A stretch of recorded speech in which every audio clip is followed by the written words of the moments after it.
अस्सलाम वालेकुम स्टूडेंट्स, आज हम सॉल्व करेंगे math summer pack homework of Ifa school Al Saleem campus class 6।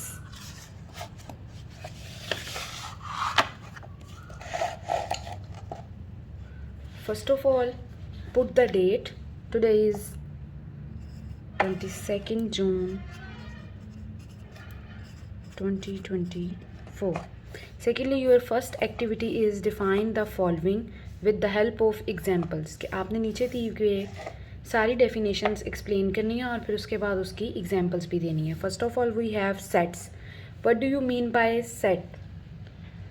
अगर हम घर पे देखें या अपनी डेली रूटीन में देखें तो सेट आपके पास किसी भी चीज़ की कलेक्शन होती है. सेम चीज़ों की कलेक्शन को हम क्या कहते हैं? सेट कहते हैं.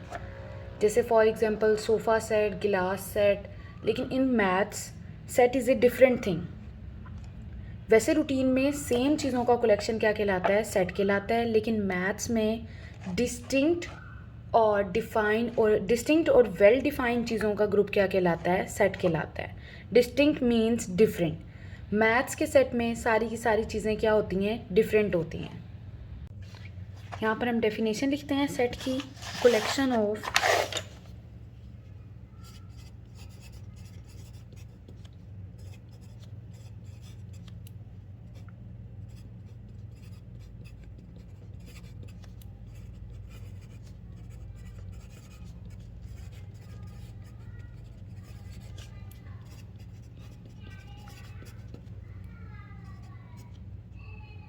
collection of distinct and well defined objects is called set. Examples में आप देखें सेट ऑफ नेचुरल नंबर. हम इसको ज़ाहिर किससे करते हैं? एन से. हमारे जितने भी काउंटिंग नंबर्स हैं 1 2 3 अप टू सो ऑन, ये सारे के सारे किस में ऐड होते हैं?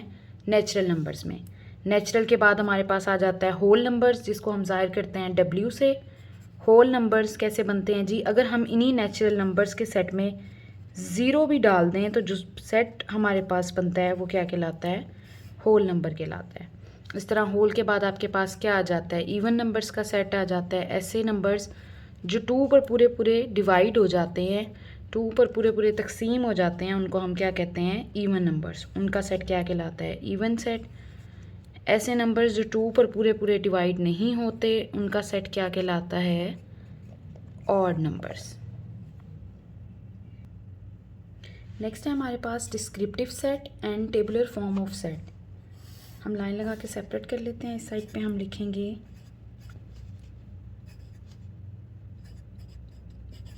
डिस्क्रिप्टिव सेट और इस साइड पे हम लिखेंगे टेबुलर सेट्स. अगर हम किसी भी सेट को उसकी डेफिनेशन और कंडीशन के लिहाज से टोटली एक्सप्लेन करते हैं तो वो फॉर्म क्या कहलाती है? डिस्क्रिप्टिव.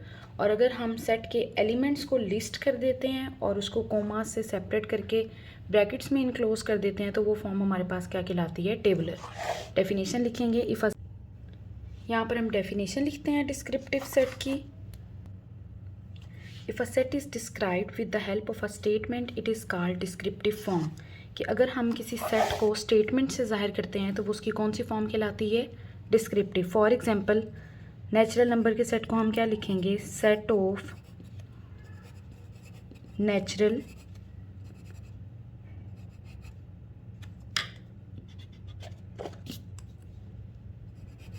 नंबर्स. होल नंबर के सेट को क्या लिखेंगे? Set of whole numbers. ये हमारे पास क्या है? Descriptive form. If we list all the elements of a set within the brackets and separate them with the help of comma it is called tabular form. like हमने natural number को क्या लिखा था? हमने उसके elements को list किया था, कोमा से सेपरेट किया था और करली ब्रैकेट में क्या किया था? क्लोज किया था. इस तरह की फॉर्म को हम क्या कहते हैं? Tabular form. और इस फॉर्म को हम क्या कहते हैं? Descriptive form. नेक्स्ट है हमारे पास finite and infinite set.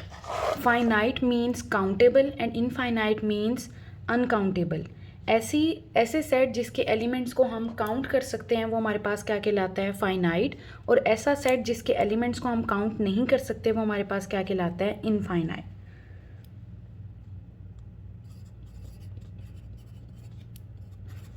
set whose elements are countable called finite set. For example हम n से ज़ाहिर कर देते हैं यहाँ पर set of first 5 natural numbers, ठीक है, and on the other hand set whose elements are uncountable called infinite set. For example यहाँ पर हम n लिख देते हैं सेट ऑफ नेचुरल नंबर्स. हमें नहीं पता ये वाला सेट कहाँ पर जाके एंड हो रहा है, ना हमें ये पता है कि इस सेट में टोटल कितने एलिमेंट्स हैं. फॉर एग्जांपल इस सेट के एलिमेंट्स हम काउंट कर सकते हैं 1 2 3 4 5, 5 एलिमेंट्स हैं. इस सेट में 1 2 3 4 5, आगे हमें नहीं पता कि इस सेट का लास्ट नंबर क्या है. जब तक हमें किसी सेट का लास्ट नंबर नहीं पता होगा हम उसे काउंट नहीं कर सकते. तो ऐसा सेट हमारे पास क्या कहलाता है, इनफाइनाइट, और ऐसा सेट हमारे पास क्या कहलाता है, फाइनाइट. नेक्स्ट हमारी डेफिनेशन है empty and null set. Empty या नल सेट, ऐसा सेट, एम्प्टी का क्या मतलब होता है, एम्प्टी का मतलब होता है खाली. ऐसा सेट जो कि बिल्कुल खाली हो, जिसमें कोई भी एलिमेंट नहीं हो, उसको हम क्या कहते हैं, एम्प्टी या null set. For example a set with no element is called empty और नल सेट. फॉर एग्जाम्पल अगर मैं राइट करूँ, ए है आपके पास set of even numbers between 4 and 6. 4 और 6 के दरमियान हमारे पास एक ही नंबर आता है जो कि क्या है, 5, and 5 is not a even number. तो 4 और 6 के दरमियान कोई नंबर नहीं है, तो इसको हम क्या कहेंगे, एम्प्टी सेट. इसको हम ऐसे भी डिनोट कर सकते हैं कि हम दोनों ब्रैकेट्स के दरमियान कोई भी नंबर ना लिखें. इसको हम ऐसे भी डिनोट कर सकते हैं कि ए के आगे हम ये साइन लगा दें. ये साइन आपके पास क्या कहलाता है, 5. 5 means empty set. This means empty set. Okay, या हमने एम्प्टी सेट लगाना है, 5 की लगानी है, या हमने खाली ब्रैकेट्स लगानी है. खाली ब्रैकेट्स के अंदर आपने कभी भी 5 पुट नहीं करना. नेक्स्ट डेफिनेशन है हमारे पास सिंगलटन सेट. सिंगलटन सेट कैसा सेट होता है, ऐसा सेट जिसमें सिर्फ और सिर्फ एक ही एंट्री हो, सिर्फ और सिर्फ एक ही एलिमेंट हो, उसको हम क्या कहते हैं, singleton set. A set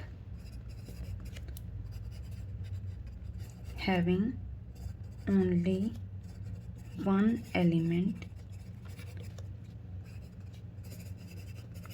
is called singleton set. For example हम राइट करते हैं कि a set of even number between 4 and 8. अब इस ए में हमारे पास 4 और 8 के दरमियान इवन नंबर कौन सा आएगा, 6. There is only one even number between 4 and 8. तो इस सेट की सिर्फ और सिर्फ एक ही एंट्री है, तो इसको हम क्या कहेंगे, सिंगलटन सेट. या बी हमारे पास कोई सेट है 9, ये भी आपके पास क्या है, सिंगलटन सेट. नेक्स्ट डेफिनेशन है हमारे पास equal and equivalent. Equal sets and equivalent sets. If two sets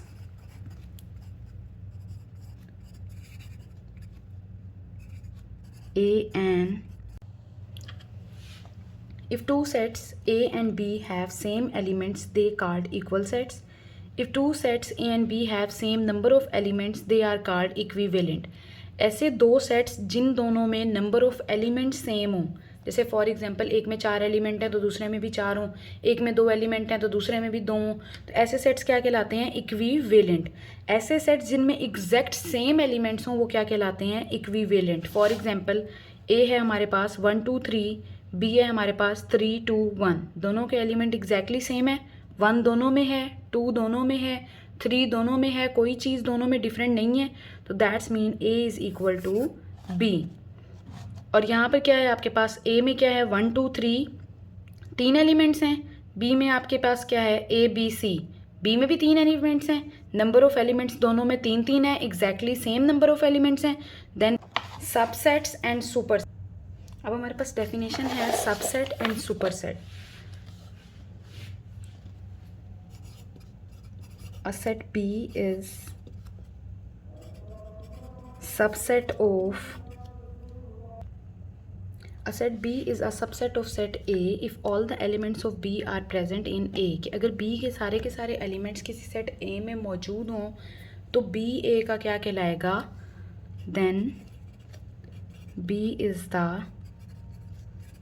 subset of A।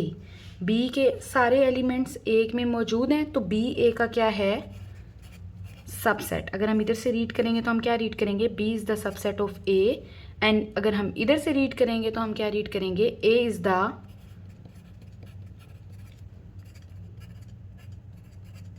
superset of B। A proper subset is one that contains a few elements of the original set. An improper subset contains every element of original set। ऐसा set जो original element के सारे elements अपने में रखता हो वो क्या कहलाता है, इम्प्रॉपर सबसेट। और ऐसा सेट जो फ्यू एलिमेंट्स रखता हो ओरिजिनल सेट के, उसमें से कुछ रखता हो, कुछ ना हो, कुछ हो, वो क्या कहलाता है, इम्प्रॉपर। जैसे A है हमारे पास 1 2 3 4, it's our original set. B में सिर्फ 2 और 4 हैं, कुछ एलिमेंट्स हैं ना A के, तो B A का क्या है, प्रॉपर सबसेट। लेकिन C में 1 2 4 3 सारे के सारे एलिमेंट्स हैं A के, तो C A का क्या है जी, इम्प्रॉपर सबसेट है। नेक्स्ट है हमारे पास एक्टिविटी नंबर 2। एक्टिविटी नंबर 2 में हमारे पास स्टार्ट हो रहा है natural number and whole number से। सबसे पहले हम डिफाइन करते हैं नेचुरल नंबर्स को।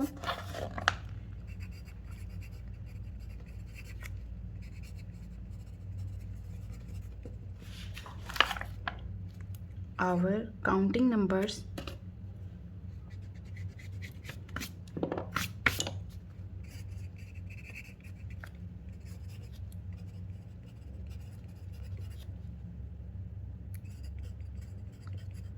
starting from 1 2 3 are called natural numbers denoted by n. N means 1 2 3 up to so on. Whole numbers, if we add number 0 in natural numbers,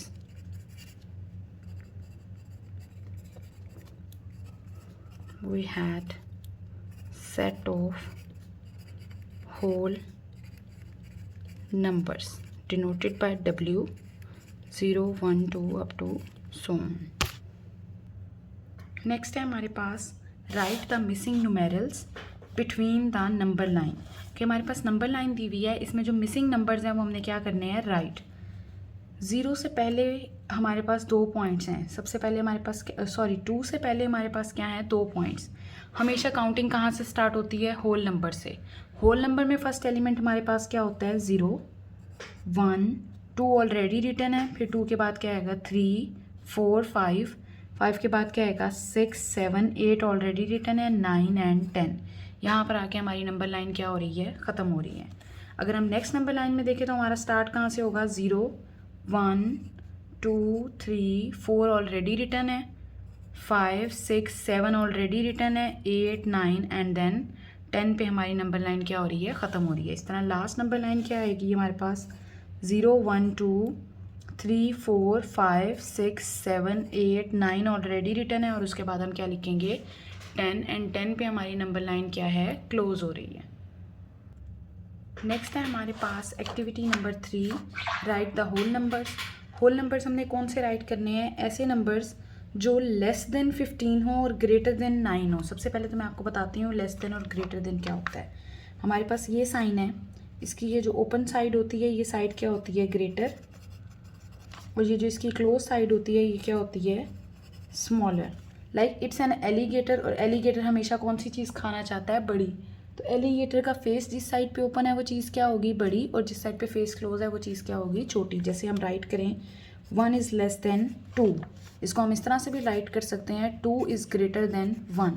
दोनों बातों का एक ही मतलब है, चाहे हम ऐसे रीड करें कि 1 इज़ लेस देन 2, चाहे हम ऐसे रीड करें कि 2 is greater than 1, it's up to you. फिर इसके बाद हमारे पास एक और साइन आ जाता है, ये हमारे पास क्या है? Less than and equal to, and this is our greater than and equal to. यहाँ पर हम क्या बात कर रहे थे कि छोटा है, बड़ा है, यहाँ हम बात कर रहे हैं छोटा है या बराबर है, बड़ा है और बराबर है। पहला हमारे पास क्या है जहाँ पर हमने होल नंबर्स राइट करने हैं? हमने वो नंबर्स राइट करने हैं जो लेस देन 15 है बट ग्रेटर देन 9 है। 9 से ग्रेटर नंबर लिखना स्टार्ट करें, 10, 11, 12, 13, 14। नेक्स्ट नंबर हमारे पास क्या है? 15, लेकिन हमने सिर्फ वो नंबर्स राइट करने हैं जो 15 से क्या है? स्मॉलर। तो हम 14 पे क्या कर देंगे? इसको क्लोज कर देंगे। नेक्स्ट हमने कौन से होल नंबर्स राइट करने हैं? Smaller than 7। स्मॉलर देन 7 का मतलब है ऐसे नंबर जो 7 से क्या हों? स्मॉलर हों। होल नंबर्स हैं तो हम कहाँ से स्टार्ट करेंगे? 0 से। अगर बात हो रही होती नेचुरल नंबर्स की तो हम कहाँ से स्टार्ट करते हैं? 1 से। अब हम क्या लिखेंगे? 0, 1, 2, 3, 4। देखिए अभी तक हमने जितने नंबर लिखे हैं सारे के सारे 7 से क्या है? स्मॉलर हैं। 5, 6, नेक्स्ट नंबर हमारे पास क्या है? 7। उसने हमें सिर्फ कहाँ तक लिखने का कहा है? 7 से स्मॉलर। तो हम 6 पे बात क्या कर देंगे? क्लोज कर देंगे। नेक्स्ट हमने कौन से नंबर्स लिखने हैं? Greater than 18। 18 से ग्रेटर क्या आएगा? 19, 20, 21, 22। उसने हमें एंड पॉइंट कोई नहीं दिया तो हम डॉट लगा के इसको क्या कर देंगे? सो ऑन कर देंगे, क्योंकि 18 से ग्रेटर तो हमारे पास बहुत सारे होल नंबर्स हैं, हमें एंड पॉइंट पता ही नहीं है कि हमारी काउंटिंग का, हमारे नेचुरल नंबर्स का या हमारे होल नंबर्स का एंड पॉइंट क्या है। नेक्स्ट है हमारे पास ऐसे नंबर्स जो कि 73 से ग्रेटर हों बट 99 से लेस हों। 73 से ग्रेटर में क्या आ जाएगा आपके पास? 74, 75, 76, 77, 78, 79, 80, 81, 82, 83, 84, 85, 86, 87, 88, 89, 90, 91, 92, 93, 94, 95, 96, 97, 98, 99 से क्या लिखने थे? स्मॉलर। That's it. लेकिन हमारे पास इतने ज़्यादा नंबर्स को लिखना क्या है? मुश्किल है। मैंने आपके लिए सारे नंबर्स लिख के दिखाए हैं। इसको हम शॉर्ट उसमें वर्डिंग में इस तरह लिख सकते हैं कि 74, 75, 76 अप टू 98। That's it. इस पाथ का और इस सारे नंबर्स को लिखने का क्या है? सेम मीनिंग है।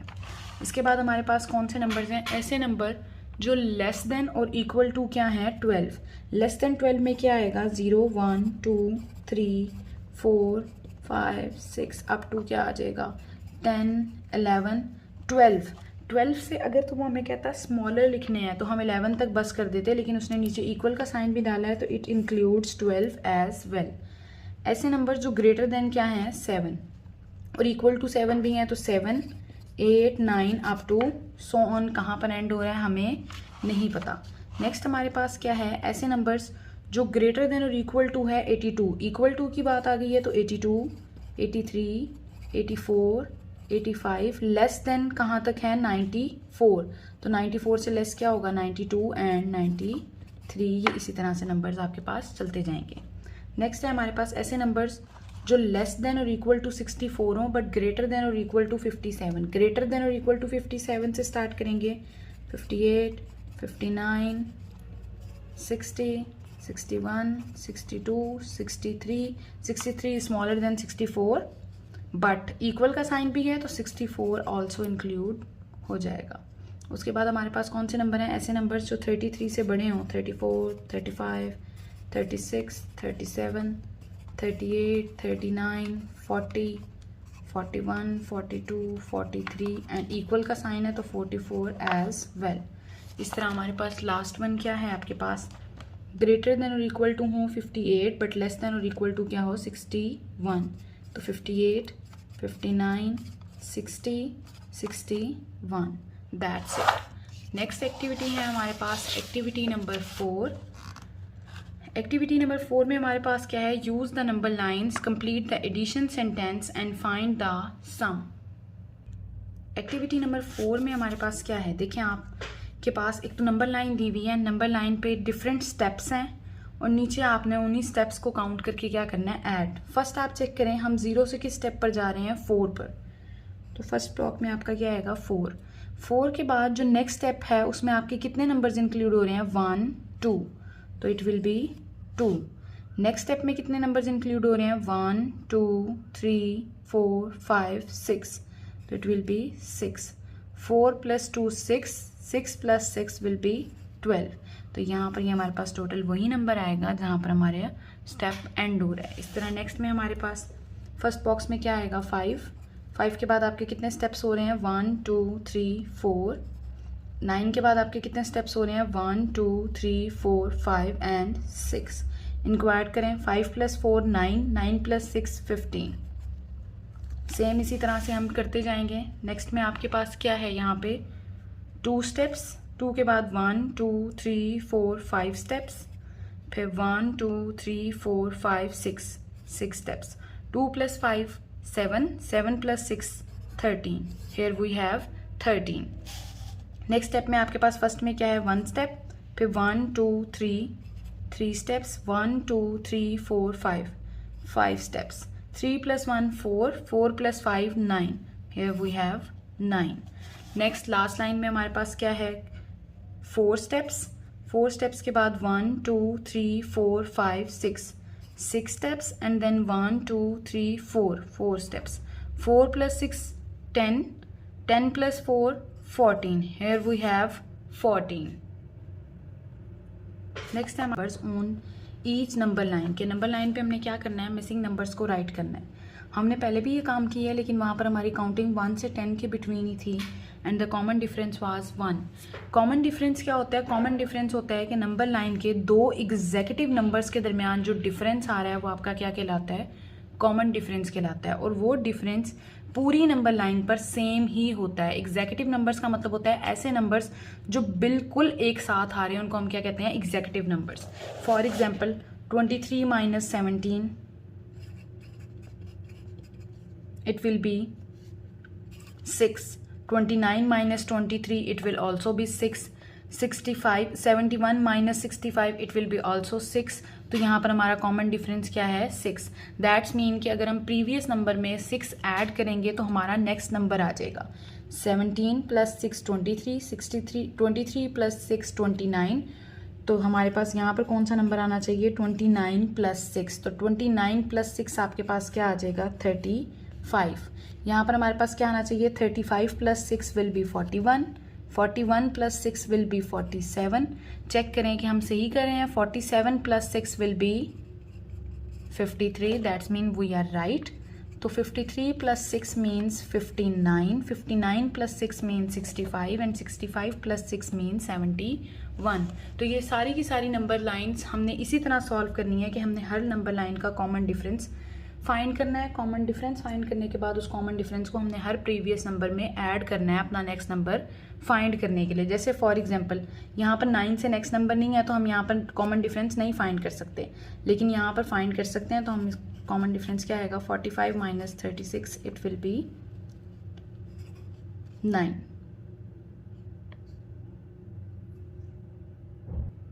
तो इस 9 के कॉमन डिफरेंस को हम कैसे सॉल्व करेंगे, 9 + 9 18, 18 + 9 27, 27 + 9 36, 36 + 9 will be 45, 45 + 9 will be 54, 54 + 9 will be 63, 63 + 9 will be 72, 72 + 9 will be 81, 81 + 9 will be 90। Same इसी तरह नेक्स्ट में हमारा कॉमन डिफरेंस क्या आ रहा है जी, नेक्स्ट में हमारे पास कहीं भी 2 एग्जैक्टिव नंबर्स नहीं दिए हुए, लेकिन अगर हम देखें तो 54 - 42 क्या आएगा आपके पास, it will be 8 + 4, it will be 12। 12 हमारे पास 2 पार्ट्स का डिफरेंस है, तो single part. Now our common difference is 6। 42 में से 6 सब्ट्रैक्ट करें तो यहाँ हमारे पास आएगा 36, 42 में 6 ऐड करें तो यहाँ आएगा 48, 48 में 6 ऐड करें तो 54, 54 में 6 ऐड करेंगे तो 60, 60 में 6 ऐड करेंगे तो 66, 66 में 6 ऐड करेंगे तो 72, 72 में 6 ऐड करेंगे 78, 78 में 6 ऐड करेंगे तो इट विल बी 84 एंड 84 में 6 ऐड करेंगे तो इट विल बी 90। सेम इसी तरह नेक्स्ट नंबर लाइन का हम कॉमन डिफरेंस फाइंड करेंगे। 45 माइनस 36 इट विल बी 9। 36 में से 9 सब्ट्रैक्ट करेंगे तो यहाँ पर हमारे पास आएगा 27, 27 में से 9 सब्ट्रैक्ट करेंगे तो यहाँ आएगा 18, 54 में 9 ऐड करेंगे तो यहाँ पर आएगा हमारे पास 63, 63 में 9 ऐड करेंगे तो 72, 72 में 9 ऐड करेंगे तो 81, 81 में 9 ऐड करेंगे तो 90, 90 में 9 ऐड करेंगे तो 99। यहाँ पर हमारा कॉमन डिफरेंस क्या आएगा? 56 माइनस 51 इट विल बी 5।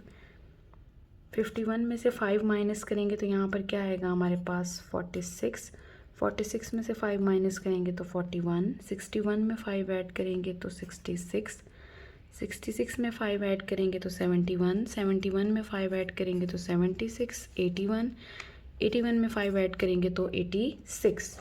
इस तरह नेक्स्ट नंबर लाइन में हमारा कॉमन डिफरेंस क्या आएगा? 38 माइनस 31 विल बी 7। 17 में से 7 सब्ट्रैक्ट करेंगे तो क्या आएगा हमारे पास 10।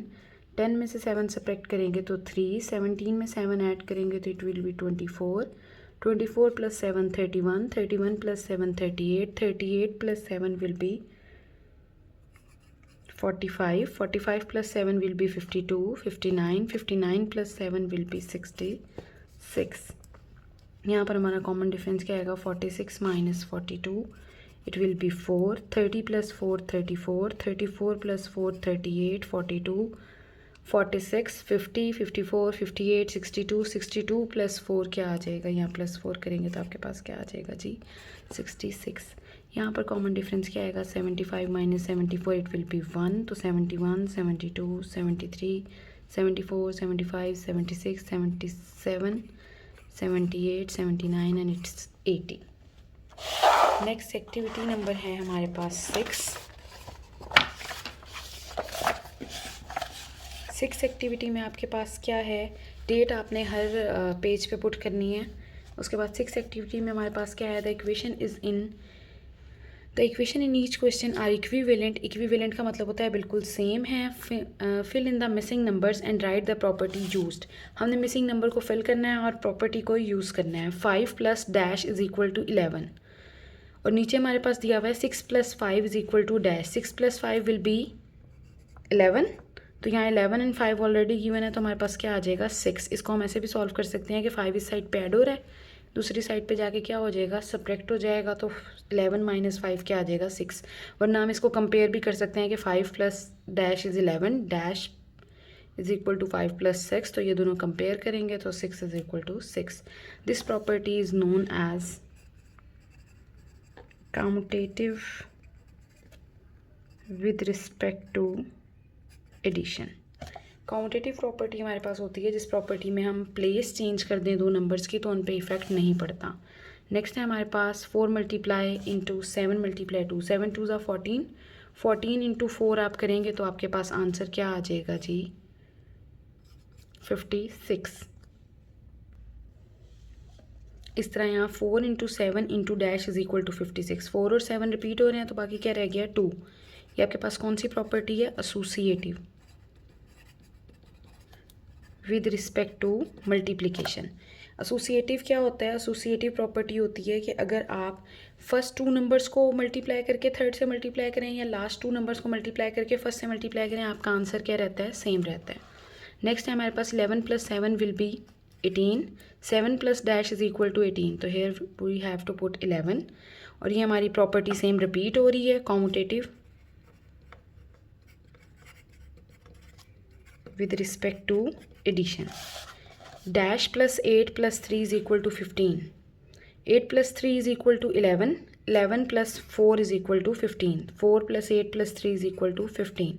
ये हमारी सेम यही वाली प्रॉपर्टी है एसोसिएटिव, लेकिन वहाँ पर एसोसिएटिव क्या थी? विद रिस्पेक्ट टू मल्टीप्लिकेशन थी। यहाँ पर आपकी associative with respect to addition है।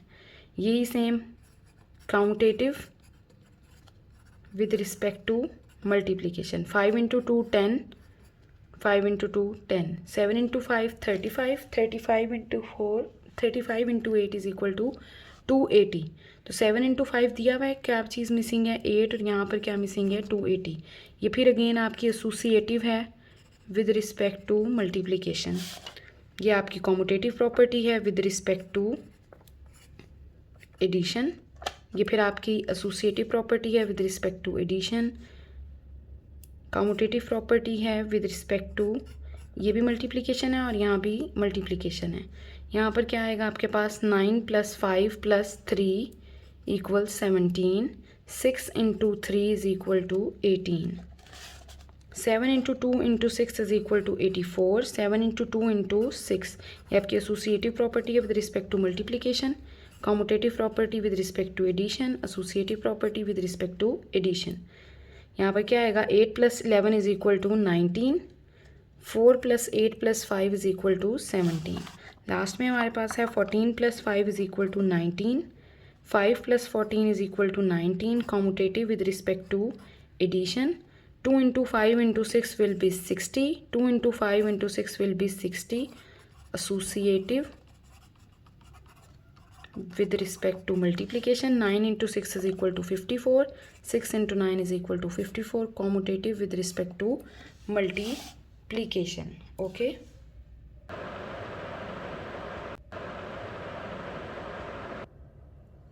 नेक्स्ट है हमारे पास activity number 7, prove and identify the law, separate sheet to be used. ये क्वेश्चन हमने सेपरेट शीट्स पे करने हैं और आपने क्या करना है, जो भी आपको रूल दिया हुआ है उसको आपने प्रूव भी करना है और उसको आइडेंटिफाई भी करना है। सबसे पहले इस सेपरेट शीट को आप जो है डिटेल में बना लें। डेट क्या है आपके पास 22 जून 2024। जो भी आप राइट करते हैं homework, activity number 7, question number 1 क्या है आपका फर्स्ट क्वेश्चन, 11 इंटू 28 + 72 इक्वल्स है 11 इंटू 28 + 11 इंटू 72। ओके, अब हमारे पास क्या है, सबसे पहले तो हमने आइडेंटिफाई करना है। आप देखें 11 जो है वो हर चीज़ पर डिस्ट्रीब्यूट हो रहा है, तो it's your distributive law of multiplication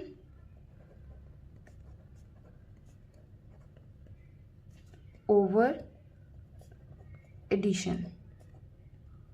secondly 11 आपका लेफ्ट साइड से मल्टीप्लाई हो रहा है, तो डिस्ट्रीब्यूटिव लॉ की 2 टाइप्स होती हैं, लेफ्ट एंड राइट, तो it's our left distributive law. ठीक है, नाउ अगर हम इसको सॉल्व करें, our question is 11 into 28 + 72 which is equals to 11 into 28 + 11 into 72। सबसे पहले हम ये वाली साइड सॉल्व करते हैं। 11 इंटू 28 + 72 कितना हो जाएगा आपके पास 100। 100 को जब आप 11 से मल्टीप्लाई करेंगे तो इट विल टर्न 1100। सेम इस तरह हम ये वाली साइड भी साथ में ही आपकी सॉल्व करते जाएंगे। पहले हम हमेशा ब्रैकेट्स रिमूव करते हैं, तो हम पहले वो चीज़ सॉल्व करेंगे जो ब्रैकेट के अंदर है। 11 into 28 will be 308 + 11 into 72 will be 792। अब हम एडिशन करेंगे तो यहाँ पर भी हमारे पास आंसर क्या आ रहा है 1100।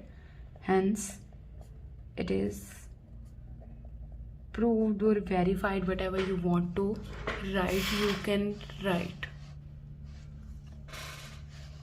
question number 2 will be 842 + 248 is equal to 248 + 842। दो सेम नंबर्स ऐड हो रहे हों, प्लेस चेंज कर देने से उन पे फ़र्क नहीं पड़ता। ये हमारे पास कौन सी प्रॉपर्टी है, commutative with respect to addition. Addition हो रही है इसलिए with respect to addition. Commutative property with respect to addition and multiplication लाई करती है, लेकिन with respect to subtraction and division ये हमारे पास होल्ड नहीं करती। नेक्स्ट है हमारे पास, इस क्वेश्चन को सॉल्व कैसे करेंगे, लेफ्ट साइड लेफ्ट में ऐड हो जाएगी, राइट साइड राइट में सॉल्व हो जाएगी। 8 + 2 will be 10, 0, 1 carry, 4 plus 4, 8 and 1 carry 9, 8 plus 2 will be 10. 8 plus 2 will be 10, 1 carry, 4 plus 4, 8 and 1 carry 9, 8 plus 2 will be 10. Left hand side is equal to right hand side, hence proved. Third question है आपके पास 333 into 111 is equal to 111 into 333. जब हम इसको, ये हमारे पास कौन सी प्रॉपर्टी है again, commutative property with respect to multiplication. अब हम इसको मल्टीप्लाई करेंगे. 333 को जब हम 111 से मल्टीप्लाई करेंगे तो हमारे पास आएगा 36936. Again both sides are equal, hence proved. Question number 4 है आपके पास 100 multiplied by 45 minus 21 which is equals to 100 multiplied by 45 minus 100 multiply 21. ये हमारा सेम फर्स्ट वाला क्वेश्चन है. Left distributive property of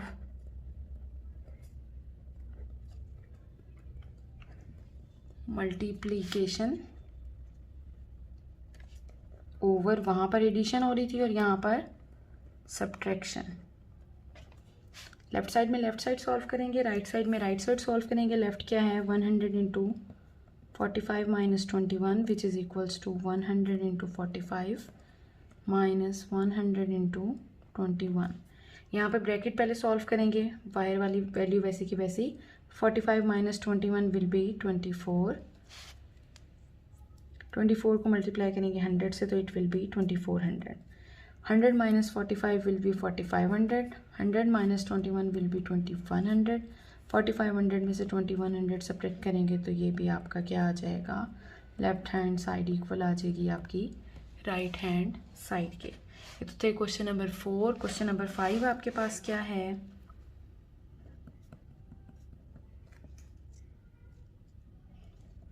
48 plus 37 plus 55 which is equals to 48 plus 37 plus 55. कैसे solve होगा जी, 48 plus bracket वाली वैल्यूज़ को ऐड करेंगे 92 plus 48 will be 140. Same इस तरफ पहले ब्रैकेट्स वाली वैल्यूज़ ऐड होंगी.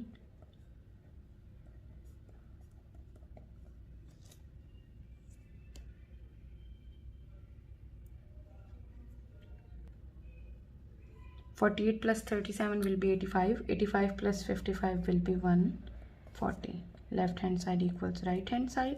ये कौन सी प्रॉपर्टी थी आपके पास, associative property with respect to addition. Next है हमारे पास question number 6. It is 12 multiply 13 multiply 14 which is equals to 12 into 13 which will be multiplied by 14. Associative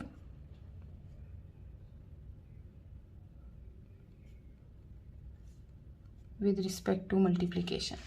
क्या आएगा जी, 12 into 13 into 14. 13 into 14 will be 128. 128 into 12 आ जाएगा 2184. 14 into 156 will be 2184. Left hand side equals to right hand side, hence proved. Yes, so it is proved. Whatever you want to write you can. Okay, next है हमारे पास answer the following question. Question number 1 is what is number? Our first definition is what is number. Number हमारे पास कोई भी counting का word होता है, like जिसको हम किस लिए यूज़ करते हैं, कैलकुलेशन के लिए यूज़ करते हैं या फिर हमारी अरिथमेटिक वैल्यूज़ को रिप्रेजेंट करने के लिए यूज़ किया जाता है. An arithmetic value used for representing any quantity कि किसी भी क्वांटिटी को जाहिर किया जाता है किसके थ्रू, नंबर के थ्रू। फॉर एग्जांपल आप शो करा रहे हैं हमारे पास 10 बनानाज हैं या 10 एप्पल्स हैं, तो 10 इज़ योर नंबर। तो नंबर किस चीज़ को शो कर रहा है, किसी भी चीज़ की क्वांटिटी को। What is our second question, define whole numbers.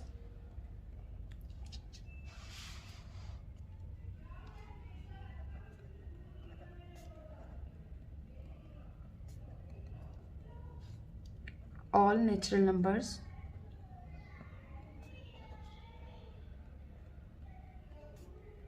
including 0 is known as whole numbers। इसको हम क्वेश्चन नंबर 1 एक्टिविटी नंबर 2 में ऑलरेडी भी सॉल्व कर चुके हैं। नेक्स्ट क्वेश्चन है हमारे पास, what is numerals.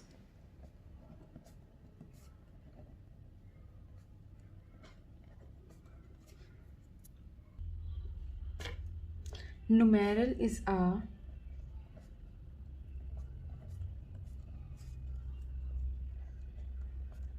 symbol or name that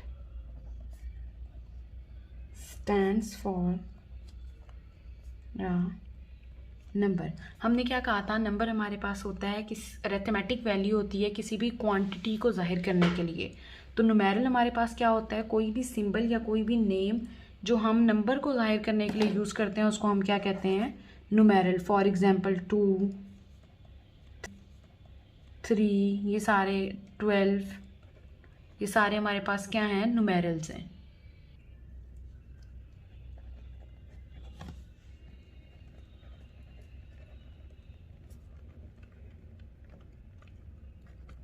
Why 0 is called additive identity? Because when we add 0 in any number,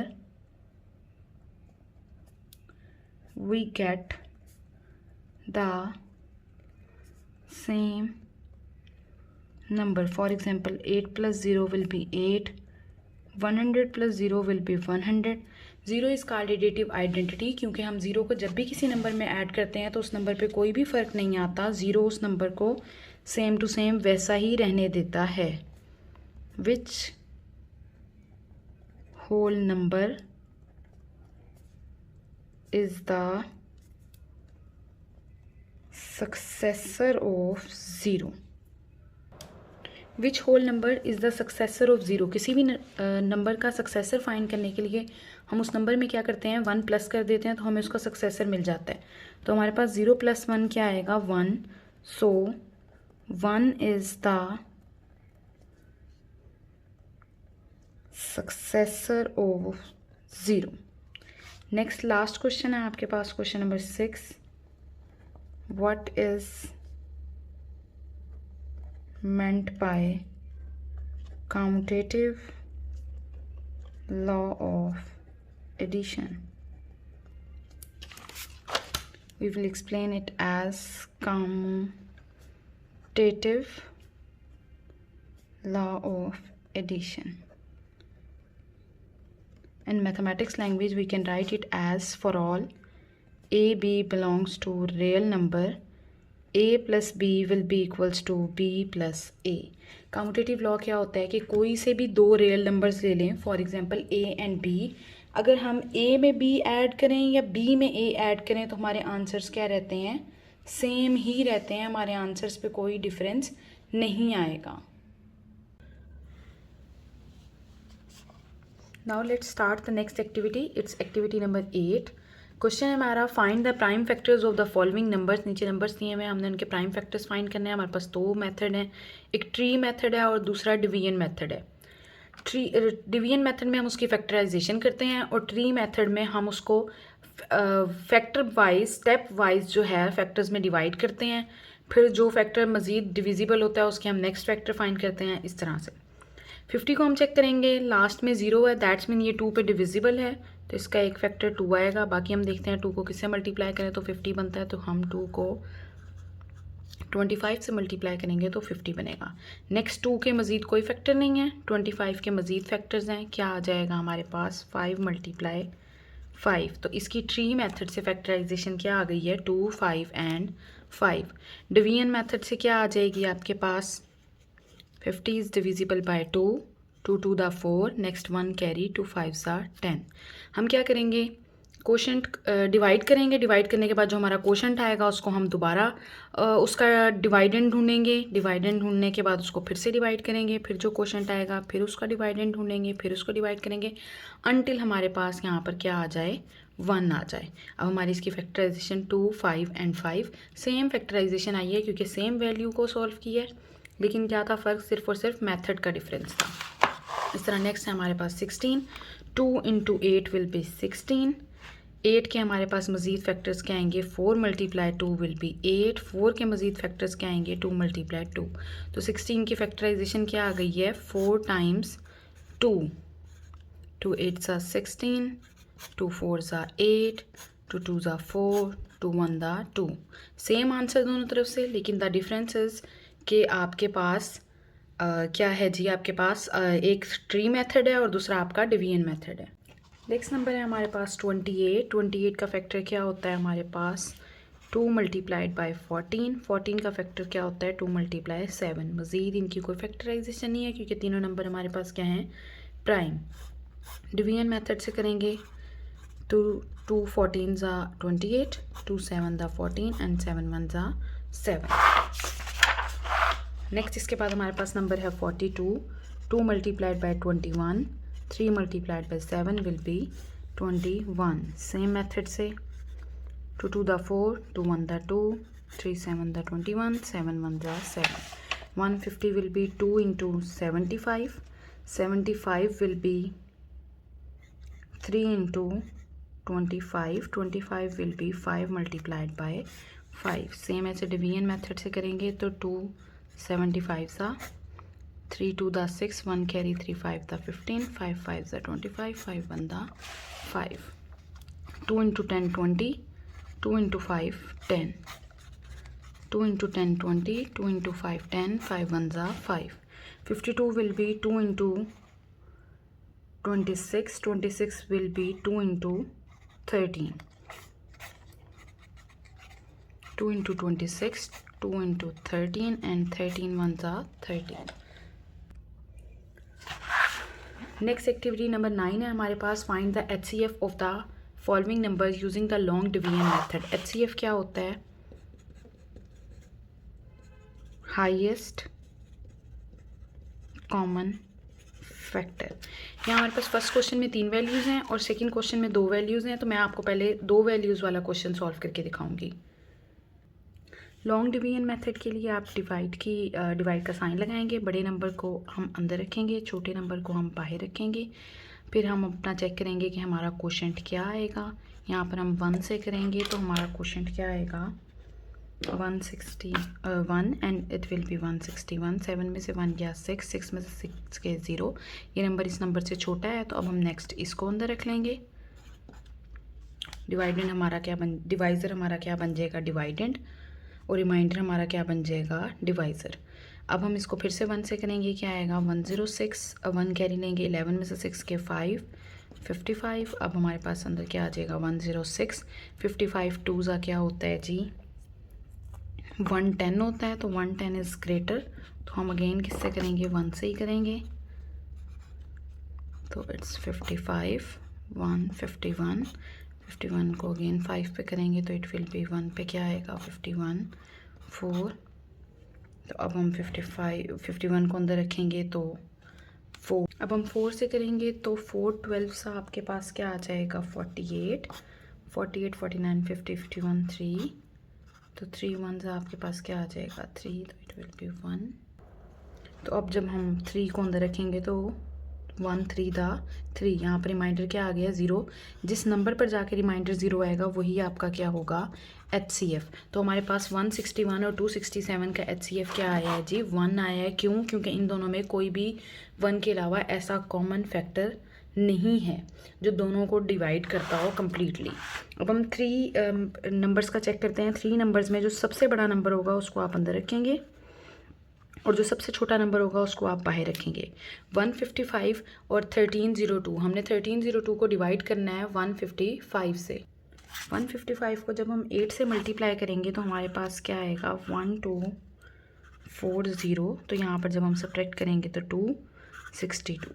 तो अब हम 155 को अंदर रखेंगे, 62 को 2 से मल्टीप्लाई करेंगे तो इट विल बी 124। 62 को जब 31 से डिवाइड करेंगे तो 31 2 ज़ा 62। That's mean HCF of 155 and 1302 will B 31। लेकिन अभी हमारे पास एक वैल्यू रहती है, तो अब हम उस वैल्यू को अंदर रखेंगे और 31 से डिवाइड करके चेक करेंगे कि ये वैल्यू 31 से डिविजिबल है या नहीं। अगर डिविजिबल होगी तो 31 इन तीनों का HCF होगा, अगर डिविजिबल नहीं होगी तो फिर 31 इन तीनों का HCF नहीं होगा। तो हमने चेक किया है कि 31 को 11 से मल्टीप्लाई करें तो 341 आता है। That's mean HCF of 155, 341 and 1302 will be equals to 31। 31 is the common number between these three. Next question है हमारे पास, find the LCM of the following numbers using the long division method. हमने LCM भी long division method से find करना है। LCM में हम लॉन्ग डिवीजन मेथड में क्या करेंगे जी, हम इस तरह से लाइन लगाएंगे, वहाँ पर हम अपने तीनों नंबर्स को लिखेंगे। हम सबसे पहले सबसे स्मॉलर प्राइम नंबर पे इनको डिवाइड करेंगे। इतना इस तरह से डिवाइड करेंगे कि जब तक आपके पास आंसर आपका नेक्स्ट प्राइम नंबर नहीं आ जाएगा या फिर 1 नहीं आ जाएगा। जहाँ पर हमारा आंसर तीनों 1 आ जाएंगे, तीनों prime numbers will be turn into 1, तो फिर हम वहीं पे स्टॉप कर देंगे और जितने भी आंसर्स आए उनका जो मल्टीपल होगा वो हमारा क्या कहलाएगा, LCM कहलाएगा। जैसे सबसे पहले सारे 2 पर डिविजिबल हैं। 2 6 था 2 5 था 10 एंड 2 6 था 12, 2 60 था 120, 2 75 था 150। नेक्स्ट ये हमारे दो नंबर्स फिर से 2 पर जा रहे हैं। 75 रिमेन सेम, 2 30 था 60, 2 28 था 56। नेक्स्ट अगेन 2 पे 2 14 था 2 15 था एंड 75। नेक्स्ट अगेन 2 पे 2 7 था 15 एंड 75। नेक्स्ट ये 7 पे जाता है, ये दोनों 3 पर जाते हैं। तो हम सबसे पहले छोटे प्राइम नंबर पे करेंगे 3 पर।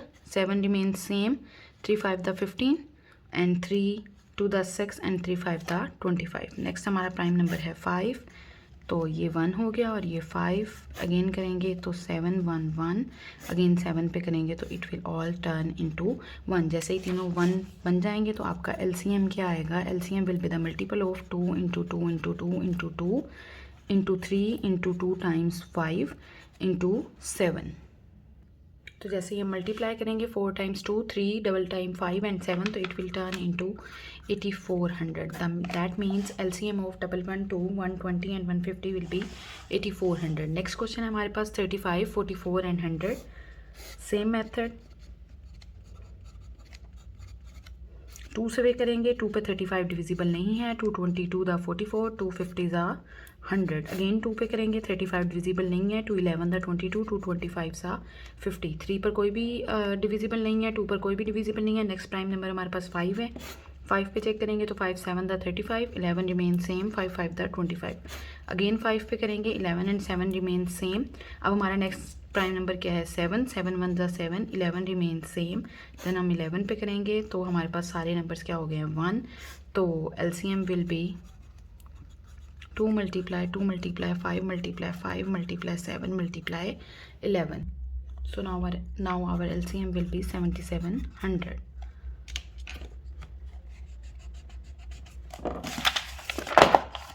Our next activity is the product of two numbers is 120 if their HCF is 6. What is the LCM? इससे पहले मैं आपको एक कंडीशन बताती हूँ, एक फॉर्मूला बताती हूँ कि product of two numbers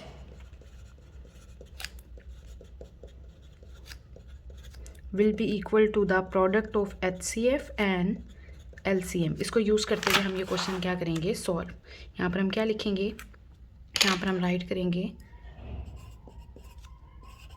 product of two numbers is equal to HCF into LCM.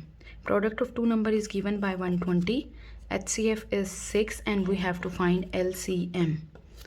तो 120 6 इस साइड पे मल्टीप्लाई हो रहा है, दूसरी साइड पे आके क्या कर देगा डिवाइड, तो LCM will be turn into 20। Next question is find the smallest number which on being added 23 to it is exactly divisible by 32, 36, 48 and 96.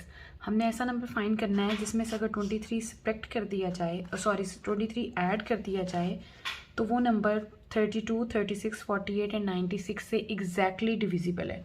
Exactly divisible के लिए और स्मॉलेस्ट नंबर के लिए हम क्या फाइंड करेंगे? एलसीएम। 32 की फैक्टराइजेशन आपके पास क्या आएगी? 5 टाइम्स 2।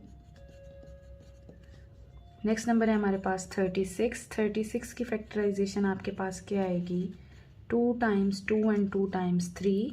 Next number is 48। 48 की फैक्टराइजेशन है 4 times 2 into 3 and next number is 96। 96 will be 2 multiply 2 multiply 2 multiply 2 multiply 2 3 2 4 5 2s and 3 times 3.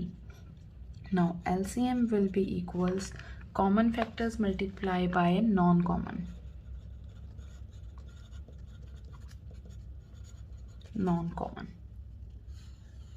Here 2 is common. Next again 2 is common. Next again 2 is common. Next again this 2 is common with this and this 2 is common with this. Then 2 is common 5 times and 3 is common 2 times. Multiply करने से हमारे पास LCM क्या आ जाएगा? 288। ठीक है, the number 288 is the number that is exactly divisible by 32, 36, 48 and 96. But we have to find a number जिसमें हम 23 add करें तो वो divisible by all these हो। तो हम इसमें से क्या करेंगे? 23 रिक्वायर्ड नंबर क्या आ जाएगा आपका? 28 माइनस 23 दैट विल बी 265। कि 265 में अगर हम 23 ऐड करेंगे तो वो क्या बनेगा? 288 बनेगा and 288 is completely divisible by all the numbers given like 32, 36, 48 and 96. Our next question is find the least length of a rope which can be cut into the whole number of pieces length 45, 75 and 81. हमने एक ऐसी जो है रोप लेनी है जिसको हम अगर कट करें पीसेस में, तो पीसेस में कट करने से हमें कौन सी लेंथ्स मिले? 45, 75 एंड 81। तो यहाँ भी हम पहले 45 की फैक्टराइजेशन कर लेते हैं। It will B 3 into 3 into 5। 75 will be 3 into 5 into 5। 81 will be 3 into 3 into 3 into 3। तो LCM will be 3 multiply 3 multiply 3 multiply 3 multiply 5 multiply 5. It will be 2025. So 2025 is the required number, is the required length of rope. तो हम लिख देते हैं length of rope will be 2025 centimetres as well, क्योंकि हमारे पास जो length है वो किस में दी हुई है? सेंटीमीटर में दी हुई है। नेक्स्ट क्वेश्चन है हमारे पास find the greatest number of 4 digit which is exactly divisible by 40, 48 and 60। हमने ऐसा नंबर तो फाइंड करना है जो 40, 48 और 60 से कम्प्लीटली डिविजिबल हो, लेकिन वो होना भी हमारे पास क्या चाहिए? 4 डिजिट नंबर चाहिए। तो हम सबसे पहले इनका LCM फाइंड कर लेते हैं। Common factor multiplied by non common factor. Common factor is 2, 2, 2, 5, 3 and non common factor is a single 2। जब हम इनको मल्टीप्लाई करेंगे तो हमारे पास LCM क्या आ रहा है? 240। That's mean 240 is the number that is exactly divisible bye these. But the problem is कि हमने वो नंबर फाइंड करना है जो कि क्या हो? 4 डिजिट हो। तो 4 डिजिट नंबर के लिए हम क्या करते हैं? हमारे पास सबसे greatest 4 digit number is 999। Greatest 4 digit number will be 4 times 9। तो हम 4 टाइम 9 को 240 पर डिवाइड करके देखेंगे। सिर्फ उतने टाइम डिवाइड करेंगे जब तक कम्प्लीटली डिवाइड हो जाए। 4 पे करेंगे तो हमारे पास आएगा 963 399 इज़ द रिमाइंडर, फिर 1 पे करेंगे तो 240, 159 is the remainder. Now the remainder is smaller than the dividend. 240 से आपका रिमाइंडर क्या है, स्मॉलर है, तो हम यहीं पे स्टॉप करेंगे। तो जो हमने 4 डिजिट ग्रेटेस्ट 4 डिजिट नंबर लिया था उसमें से हम अपने रिमाइंडर को सब्ट्रैक्ट करेंगे। सब्ट्रैक्ट करने के बाद जो आपको आंसर मिलेगा वो आपका वो नंबर होगा, वो रिक्वायर्ड नंबर है जो कि 4 डिजिट भी है और 40, 48 एंड 60 से कम्प्लीटली डिविजिबल भी है। Now next question is find a greatest number of 5 digit which on being divided by 9, 12, 24 and 45 leaves these reminders. First of all skip the reminders, skip this part. हमने ऐसा number ढूंढना है जो कि 5 digit भी हो, 9, 12, 24 एंड 45 से divisible हो। तो हम इनका एलसीएम लेते हैं। एलसीएम हमारे पास आ जाता है 360। द सेम प्रोसीजर जो हमने पिछले क्वेश्चन में किया हम वही रिपीट करेंगे। 360 से हम greatest 5 digit number is 5 times 9, उसको डिवाइड करेंगे तो हमें रिमाइंडर क्या मिलेगा, 279। जब हम ग्रेटेस्ट 5 डिजिट नंबर में से 279 माइनस करेंगे तो हमारे पास नंबर आएगा 99720। 99720 is the number which is completely divisible by 9, 12, 24 and 45। ये हमारा ऐसा नंबर है जो 9, 12, 24 और 45 से कम्प्लीटली डिविजिबल है। लेकिन हमें कम्प्लीटली डिविजिबल नहीं चाहिए, हमें वो नंबर चाहिए कि हम 9 से डिवाइड करें तो रिमाइंडर 3 आए, 12 से डिवाइड करें तो रिमाइंडर 6 आए, 24 से डिवाइड करें तो रिमाइंडर 18 आए, 45 से डिवाइड करें तो रिमाइंडर 39 आए। अब हम डिवाइजर और रिमाइंडर का कॉमन डिफरेंस देखते हैं। तो हमारे पास कॉमन डिफरेंस 9 में से रिमाइंडर 3 आ रहा है तो भी कॉमन डिफरेंस क्या आ रहा है, 6। 12 में से इसका रिमाइंडर सब्ट्रैक्ट करें 6 तो भी रिमाइंडर 6, कॉमन डिफरेंस 6 आ रहा है। 24 में से उसका रिमाइंडर सब्ट्रैक्ट करें तो भी कॉमन डिफरेंस क्या आ रहा है, 6 आ रहा है। 45 में से उसका रिमाइंडर माइनस करें तो भी रिमाइंडर क्या आ रहा है, 6। तो 6 is the common difference between our remainders and the divisor. तो हमारे पास जो नंबर कंप्लीटली डिविजिबल है उसमें से हम 6 को सब्ट्रैक्ट करेंगे तो हमें वो नंबर मिल जाएगा जो कि 9, 12 5 डिजिट नंबर है और 9, 12, 24 एंड 45 पर डिवाइड करने से एग्जैक्टली 3, 6, 18 एंड 39 रिमाइंडर हमें प्रोवाइड करता है रिस्पेक्टिवली। आपको कोई बात ना समझ आई हो तो वो आप मुझसे कमेंट सेक्शन में पूछ लीजिएगा। The next activity is activity number 12। Define the following by drawing the figures. हमने फॉलोइंग को जो है डिफाइन करना है लेकिन फिगर के ज़रिए से ड्रॉ करना है। सबसे पहले मैं आपको 3 बातें बताती हूँ। हमारे पास 3 चीज़ें होती हैं। First of all line, secondly line segment and third is रे। लाइन हमारे पास क्या होती है, ऐसा स्ट्रेट पाथ जो दोनों साइड्स पे इंक्रीजिंग हो उसको हम क्या कहते हैं, लाइन। लाइक वो लेफ्ट साइड पे भी इंक्रीज किया जा सकता है, राइट साइड पे भी इंक्रीज किया जाता है, उसको हम क्या कहते हैं, लाइन। लाइन सेगमेंट क्या है, लाइंस इसका कोई एंड पॉइंट नहीं होता क्योंकि हमें नहीं पता ये कहाँ जाके खत्म हो रही है और इस साइड पे भी कहाँ जाके स्टॉप हो रही है। लाइन इसका कोई छोटा सा पार्ट होता है जिसका स्टार्टिंग और एंडिंग पॉइंट होता है, उसमें हम किसी भी साइड पे एरो नहीं लगाते। ये लाइन का स्मॉल सा पार्ट जो होता है उसको हम क्या कहते हैं, लाइन सेगमेंट, जिसके 2 एंड पॉइंट्स होते हैं और उसका कोई इंक्रीजिंग पॉइंट नहीं होता। उसके बाद रे आ जाती है। रे हमारे पास ऐसी लाइन होती है जिसका सिर्फ और सिर्फ वन साइड पे इंक्रीजिंग पॉइंट होता है और एक एंड पॉइंट होता है। That means line has no end point, line segment has 2 end points and the ray has 1 end point। चलें, ये बात मैंने आपको समझाने के लिए बताई है। नेक्स्ट हमने एक्चुअली ड्रॉ क्या करना था, लाइन सेगमेंट। तो हम कोई भी एक किसी भी लेंथ का एक स्ट्रेट लाइन ड्रॉ करेंगे और उसके एंड पॉइंट्स बनाएंगे तो ये आपका क्या है, लाइन सेगमेंट। आप इसको स्केल से ड्रॉ कीजिएगा। नेक्स्ट हमारे पास bisection of a line segment. Line segment का तो हमें पता चल गया, मैं आपको बताती हूँ बाइसेक्शन क्या होता है।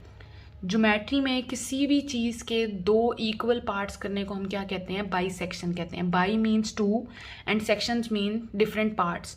तो हम किसी भी चीज़ के जब 2 इक्वल पार्ट्स करते हैं तो वो क्या कहलाता है, बाइसेक्शन।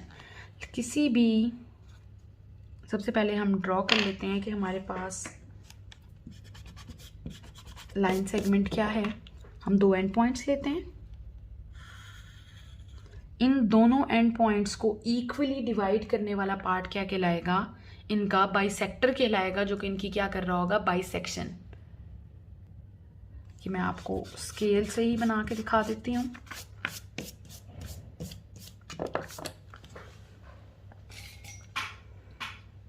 कि हमने स्केल लिया, हम यहाँ पर 0 से स्टार्ट कर रहे हैं और 8 तक जा रहे हैं, ये सेंटीमीटर की साइड पर मैं कर रही हूँ।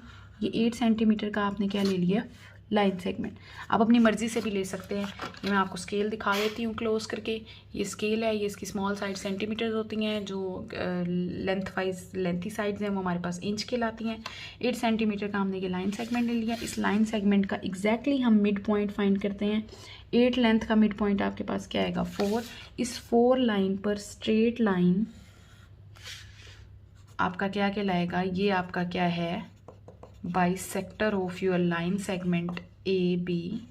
line segment has end point, so we will not draw any arrows। तो ये आपका क्या है, बाइसेक्टर कोई भी रे होती है, बाइसेक्टर कोई सी लाइन होती है जो कि आपकी लाइन सेगमेंट को क्या कर रही है, 2 पार्ट्स में डिवाइड कर रही है। जब 2 पार्ट्स में डिवाइड कर रही है तो इसको हम क्या कहते हैं, बाइसेक्टर, और ये कर क्या रही है, bisection. This part is exactly equal to this part of line segment. Our next definition is angle. Now let's explain what is angle. In geometry, a end point that is made by 2 rays, by joining of 2 rays। ऐसी 2 rays जिनका एक end point common हो, जिनका जो end point है वो क्या हो, common हो, वो मिलके क्या बनाती हैं, angle। For example, this is a ray and this is also a ray। इनके एंड पॉइंट को ज्वाइन करने से यहाँ पर आपके पास क्या बनता है, एंगल। इस एंगल को हम मोस्टली थीटा से ज़ाहिर करते हैं, अल्फा, बीटा या गैमा से भी ज़ाहिर करते हैं, अल्फा, बीटा और गैमा। ठीक है। एंगल का जो वर्ड है ये डिराइव हुआ था लैटिन वर्ड एंगुलस से, और एंगुलस मीन्स कॉर्नर। तो हमारे पास ऐसी शेप जिसमें 2 रेज का कॉर्नर पॉइंट सेम हो, वो क्या कहलाती है, एंगल कहलाती है। एंगल के बाद है bisection of an angle. Bisection means मैंने आपको ऑलरेडी बताया कि बाइसेक्शन का मतलब है किसी भी चीज़ को 2 इक्वल पार्ट्स में डिवाइड करना। वो बाइसेक्शन लाइन सेगमेंट का भी हो सकता है, वो बाइसेक्शन एंगल का भी हो सकता है।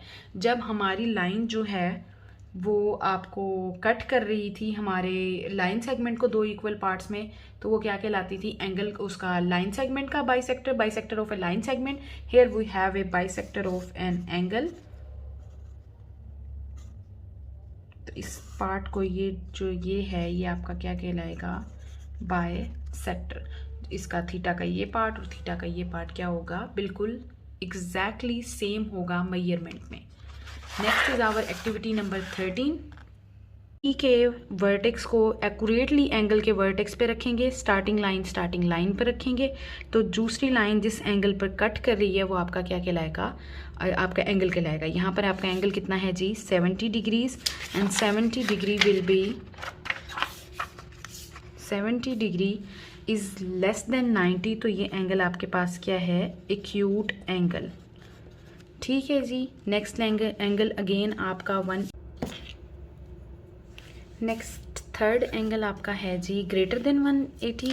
हम यहाँ पर क्या करते हैं, स्ट्रेट लाइन को कंप्लीट करते हैं अपनी आसानी के लिए। जब हम इस स्ट्रेट लाइन को जो है वो, सॉरी थोड़ा सा इधर हो गया, हम इस स्ट्रेट लाइन को क्या करते हैं, इंक्रीज़ कर लेते हैं। तो ये बिल्कुल स्ट्रेट है, आप देख सकते हैं। तो यहाँ तक ये स्ट्रेट लाइन है, ये हाफ रोटेशन है। स्ट्रेट लाइन पर यहाँ तक आपका एंगल हो जाएगा 180। 180 के बाद इस स्ट्रेट लाइन पर अगर हम स्टार्टिंग पॉइंट मान के बाकी का एंगल मेजर करें तो ये एग्जैक्टली कहाँ आ रहा है, 130 पे। Then 180 plus 130 will be 310। 310 means, अब हम इसको रेस कर देते हैं जो हमने ऐड किया है। हम अपनी स्ट्रेट लाइन भी रेस कर देंगे, एडिशन भी रेस कर देंगे। तो ये आपका एंगल कितना बना है जी, 310 डिग्रीज। आपने ये वाली चीज़ मेजर नहीं करनी, आपने वो चीज़ मेजर करनी है जहाँ वो आपको एंगल शो करवा रहा है, 310 डिग्रीज। एंड ये 180 से ग्रेटर है, तो ये आपका कौन सा एंगल होगा, रिफ्लेक्स एंगल। रिफ्लेक्स एंगल के बाद नेक्स्ट एंगल पर फिर हम अगेन सेम करेंगे, वर्टेक्स के ऊपर वर्टेक्स रखेंगे, स्टार्टिंग पॉइंट पर स्टार्टिंग पॉइंट रखेंगे। तो it's 70 degree. 70 degree is less than 90। तो ये आपका कौन सा एंगल होगा, एक्यूट एंगल। नेक्स्ट हमारे पास ये एंगल इस तरह से बना हुआ है। आप इसके डॉट पे डॉट रखेंगे और एग्जैक्टली स्टार्टिंग लाइन पे स्टार्टिंग लाइन रखेंगे, तो जो दूसरी लाइन है वो एग्जैक्टली इस लाइन पर आ रही है। और आप देख सकते हैं यहाँ पर इस लाइन पे क्या लिखा हुआ है 20। तो हमारे इस एंगल की मैयर क्या है 20 डिग्रीज। 20 इज़ लेस देन 90, तो this angle is also acute angle. इस तरह हम सारे एंगल्स को मेजर करते जाएंगे।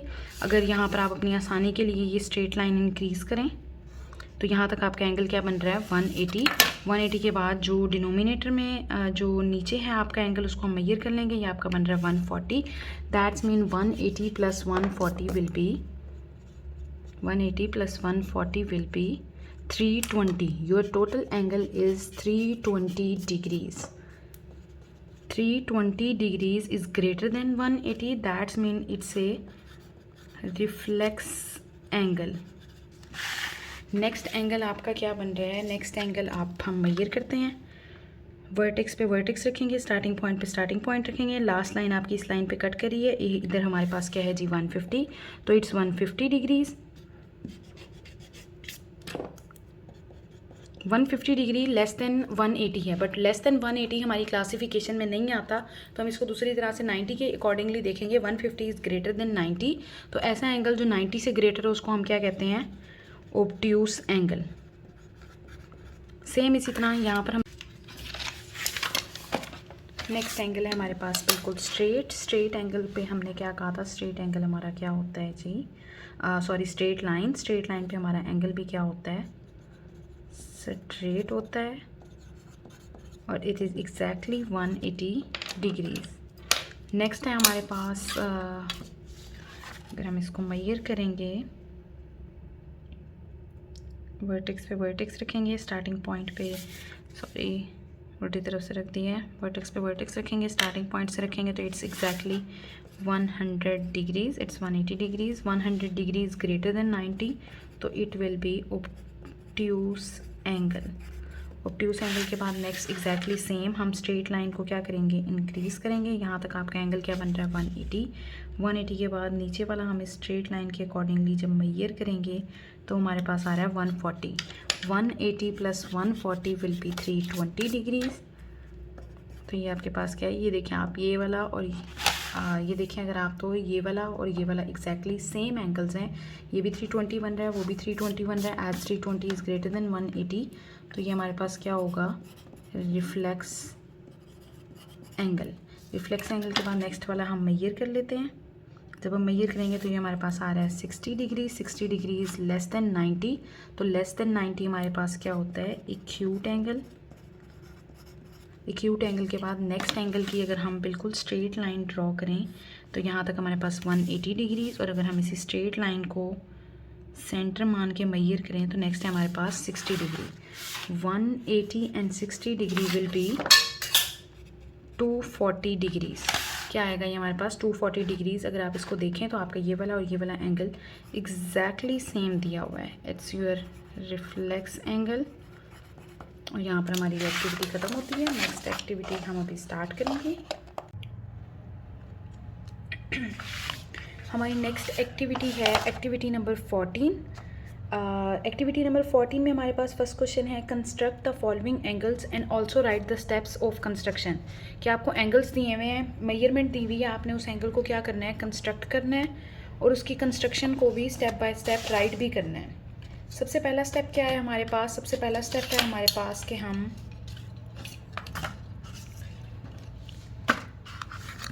एक स्मॉल सा लाइन सेगमेंट ले लेंगे point A to point B, जिसको हम नाम दे देंगे ए बी का। फिर हम कंपस लेंगे, हम कंपस लेंगे, कंपस को ओपन करके इसमें पेंसिल को इस तरह से एडजस्ट करेंगे कि पेंसिल की टिप और कंपस की टिप ऑलमोस्ट इक्वल होनी चाहिए। इसको यहाँ से बहुत ज़्यादा टाइट नहीं कर देना, अगर बहुत ज़्यादा टाइट कर देंगे तो फिर नेक्स्ट टाइम आपको ओपन करने में मुश्किल होगी। स्मॉल सा डिस्टेंस की कंपस ओपन करें, पॉइंट ए पर रख के आर्क ड्रॉ करें like this and like this. ये आपको क्यों कौन सा पॉइंट मिल गया है, ये आपको पॉइंट मिल गया है जी सी पॉइंट पे बगैर कंपस को छेड़े दोबारा से रखें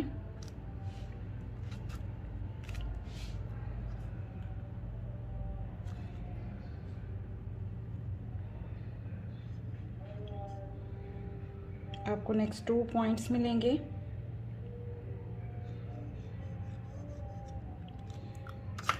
जो कि हम क्या नाम देंगे, पी एंड क्यू का। पी और क्यू का नाम देने के बाद आपने अपनी कंपास को ओपन करना है। ओपन करके ए से क्यू तक का डिस्टेंस मेजर करना है इस तरह से। जब आप डिस्टेंस मेजर कर लेंगे तो फिर पॉइंट क्यू पर जाकर आपने क्या करना है, एक आर्क ड्रॉ करना है from point Q and point P. यहाँ से आपको क्या मिलेगा, एक पॉइंट मिलेगा जिसको आप क्या नाम देंगे, आर का नाम देंगे। Now we will join point R to point ए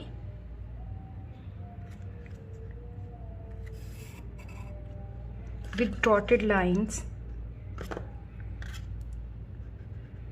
क्योंकि it's not our required line और our required angle।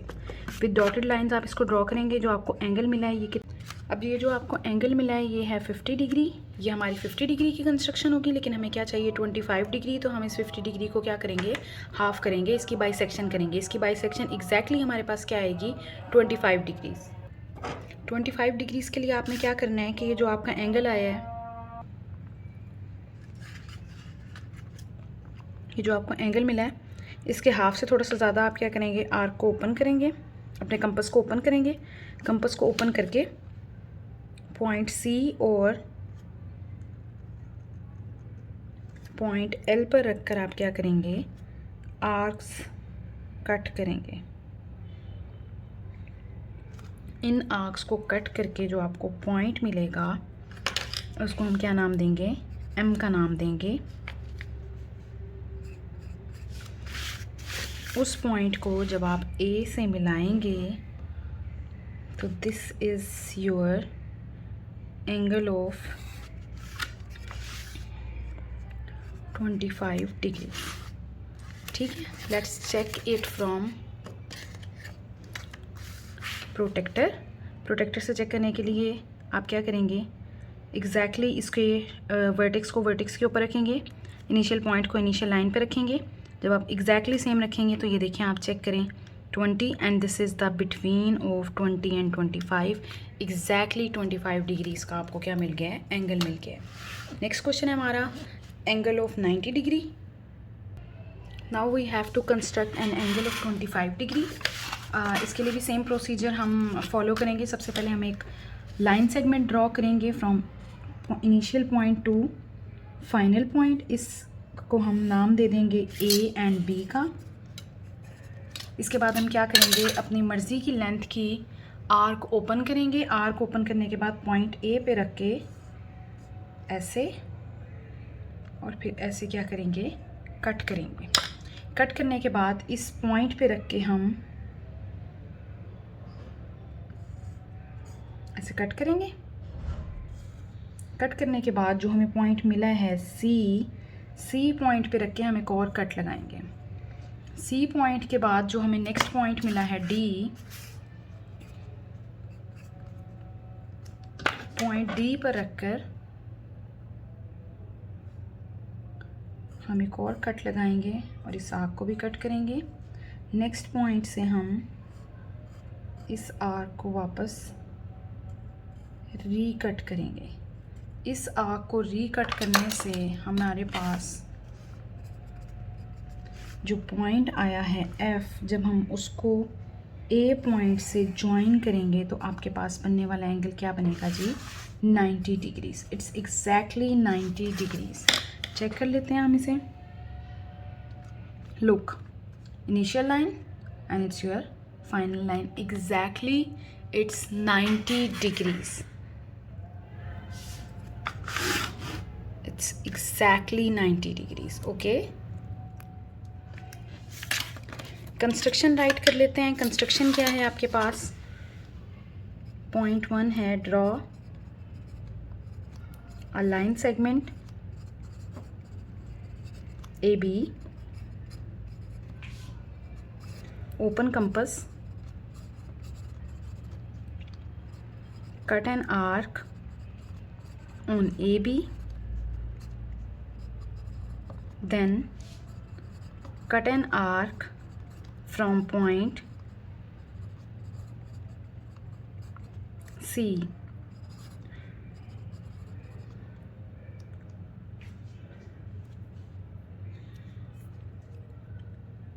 When you cut from point C, you will have point D. Mark an arc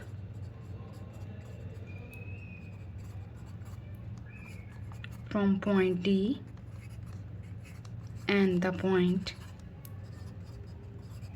E. You will have point F. By joining A and F, you will get angle 90 degrees.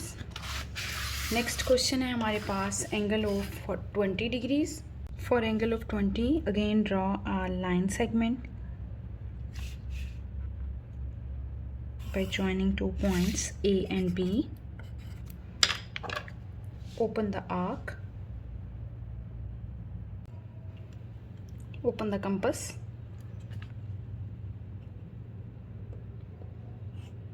try it like this, and then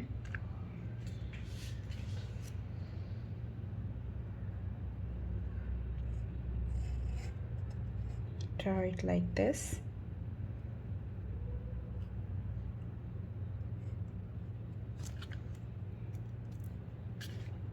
बगैर compass की length कम या ज़्यादा किए हुए आपने cut करते जाना है. Now we get this point P. When we join A with point P, we will have an angle of 20 degrees. Now let's check it from this. Have a zoom view. After taking this view, now let it check from this. जैसे हम इसके vertex को इसकी exact line पे रखेंगे तो ये देखेंगे आपका लाइन कहाँ कट कर रहा है. एग्जैक्टली 20 डिग्रीज पर इसको क्या कर रहा है, कट कर रहा है. Okay, now our next angle is 165 degree. इसके लिए कंस्ट्रक्शन आपने खुद राइट करनी है, सेम एज द प्रोसीजर जैसे मैंने पिछले क्वेश्चन में आपको राइट करके दी है. 165 के लिए सेम आप दोबारा से क्या करेंगे, ए से बी तक क्या करेंगे, लाइन सेगमेंट ड्रॉ करेंगे. ए से बी तक लाइन सेगमेंट ड्रॉ करने के बाद open the compass less than the half.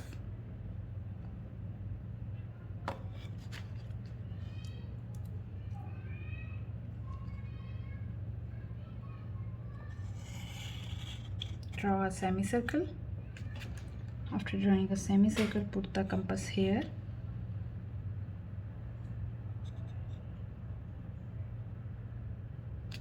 Have 3 marks. ये हमने एग्जैक्टली 3 पार्ट्स कर लिए हैं 180 डिग्री के. After making these 3 parts we have to cut it like this. Cut it like this, and then this. From this new point, you will join your point. This was our point. इसको हम इससे dotted join कर देंगे.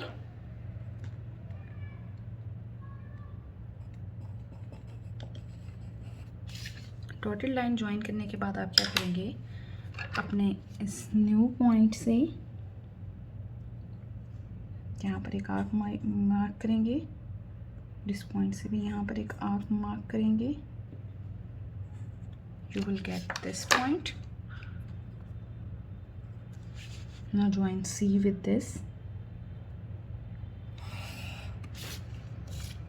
After joining C with this, you can measure it from your compass as well. It's exactly 165 degrees. Check it from this. So we write it as 165 degrees and it's our point E. इसकी construction आपने खुद right करनी है, जिसे आपको first दोनों parts में मैंने सिखाई है।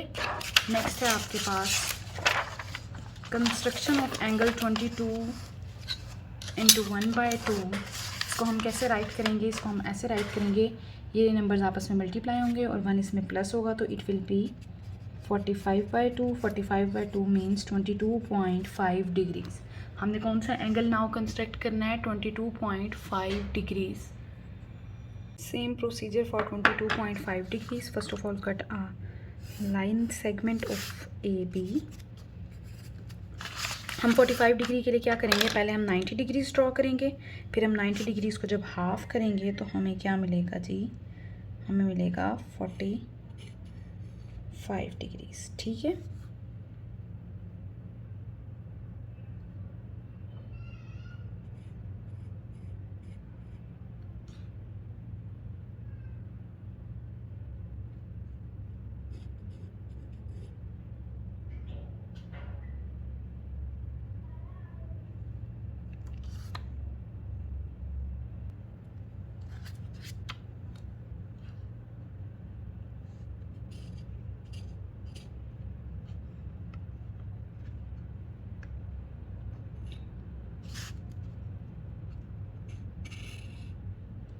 अब इस पॉइंट से हम कट करेंगे इसको। तो ये हमारा कहाँ पे कट हो रहा है? यहाँ पे कट हो रहा है। सॉरी, ये थोड़ा सा इसके अंदर चला गया है, यहाँ पे कट हो रहा है। तो इस पॉइंट को जब हम अपने पॉइंट ए से मिलाएंगे तो ये आपका कौन सा एंगल बनेगा? It's our 90 degree. 90 डिग्री को हम क्या करेंगे? हाफ करेंगे। इस पॉइंट को इंक्रीज़ करें। इंक्रीज़ करने के बाद जिस पॉइंट पे ये यहाँ पे कट कर रहा है उस पॉइंट पर इसको कट करवाएं। It's your 45 degrees.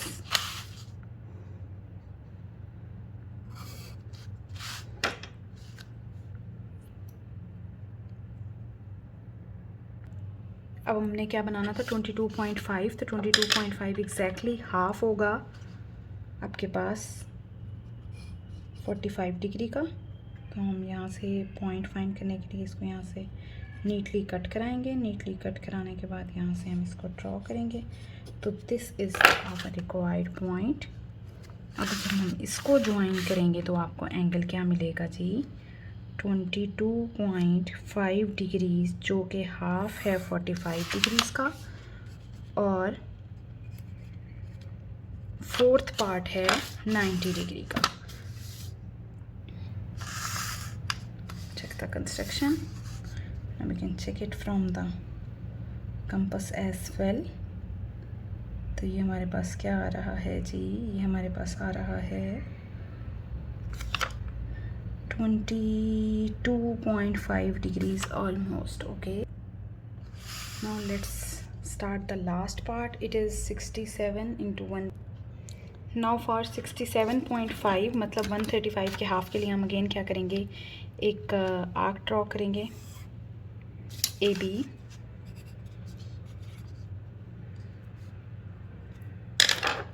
देन हम अपनी मर्ज़ी के रेडियस की कंपास ओपन करेंगे। कंपास ओपन करके हम एक इस तरह से कट करेंगे और एक इस तरह से। इस तरह कट करने के बाद हम इस पॉइंट से कट करेंगे। This is 60। इसको हम पूरा सेमी सर्कल बनाएंगे। This is also 60। This is also 60। 180 के हमने 3 पार्ट्स कर लिए हैं। इस 60 को जब हम हाफ करेंगे तो हमें एंगल क्या मिलेगा जी? 90 मिलेगा। इसको हम डॉटेड लाइन से ज्वाइन कर देते हैं। ये आपका एग्जैक्टली क्या है जी? 90 डिग्री। ये आपकी क्या हो गई? Dotted line. ये आपका 90 डिग्री है। दैट्स मीन यहाँ से लेकर यहाँ तक आपका एंगल क्या है? 90। तो टोटल 180 है, तो यहाँ से लेकर यहाँ तक भी आपका क्या है? 90। इस 90 को अब हम क्या करेंगे? हाफ।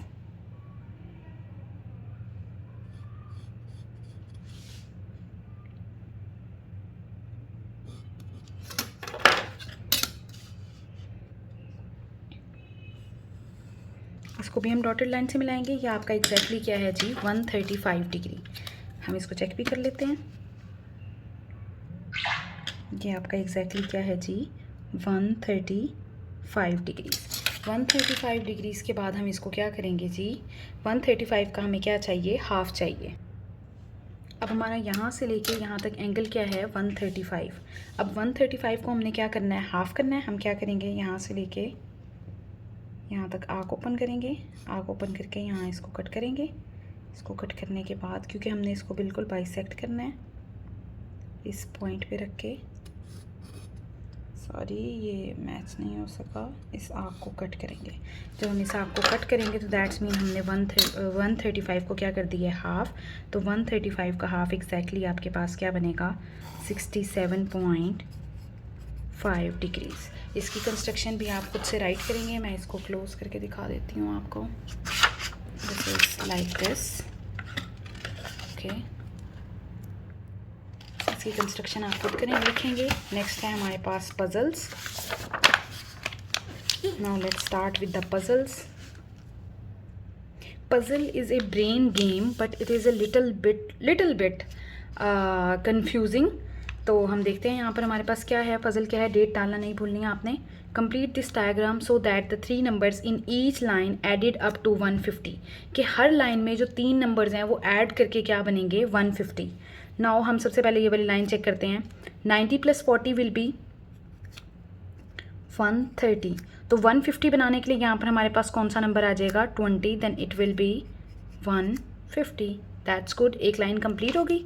अब आप देखें, इस तरह से लाइन देखें तो 60 + 20 विल बी 80। 150 में से 80 गए तो यहाँ पर आपके पास क्या आना चाहिए, 70। 70 मीन्स 60 + 20 इज़ 80, 80 + 70 ये भी आपके पास क्या हो गया, 150। नेक्स्ट लाइन आपके पास ऐसे 80 + 40 विल बी 120। 120 के बाद इसको कंप्लीट करने के लिए आपको क्या चाहिए, 30। तो 30 + 40 70, 70 + 80 इट्स ऑल्सो 150। लास्ट लाइन रहेगी, चेक करेंगे अगर ये एक्यूरेट है, दैट्स मीन कि आपने पजल बिल्कुल सही सॉल्व किया है। 70 + 30 is equal to 100, 100 + 50 is 150। That's mean आपका सारा टोटल सही आ रहा है। आपको ये साइड्स पे राइट करने की ज़रूरत नहीं है, ये मैंने सिर्फ इसलिए लिख के दिया था ताकि आपको याद रहे। आपने सिर्फ पजल के खाली ब्लॉक्स जो हैं उन्हीं को फिल करना है, okay.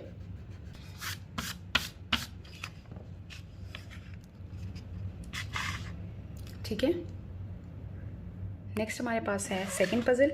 Right 2 more numbers in this diagram so that the total of all the numbers is 1000।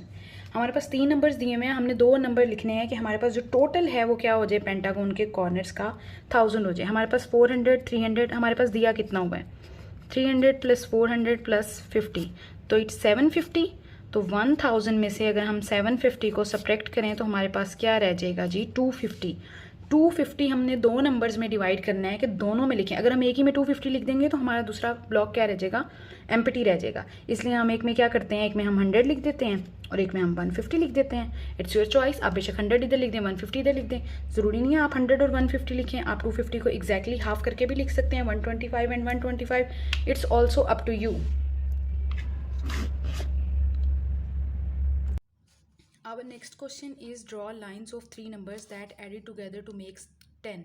कि हमने ऐसे 3 नंबर्स को मिला के लाइन ड्रॉ करनी है जिनका सम क्या बन रहा हो, जिनको ऐड करने से प्लस करने से क्या बन रहा हो, 10।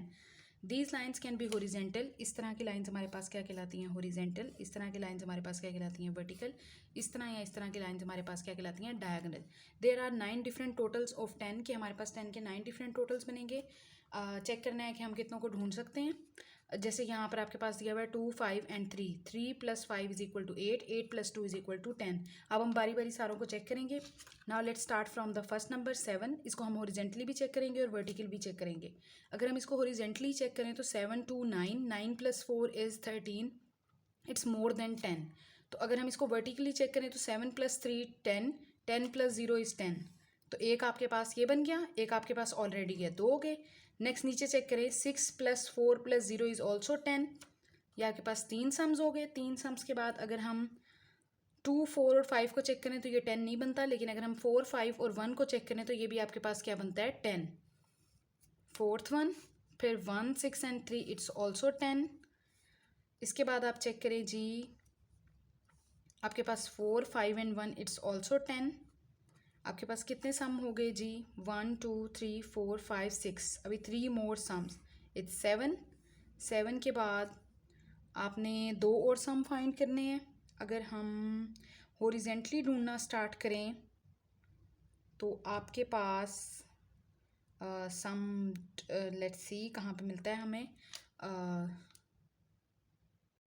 नेक्स्ट अगर हम हॉरिजेंटली चेक करें तो 0 + 1 + 9 इज़ ऑल्सो 10। अब हमारे पास कितने हो गए, 1 2 3 4 5 6 7 8, एक हमारे पास सम रह गया है। Now let's find the last some.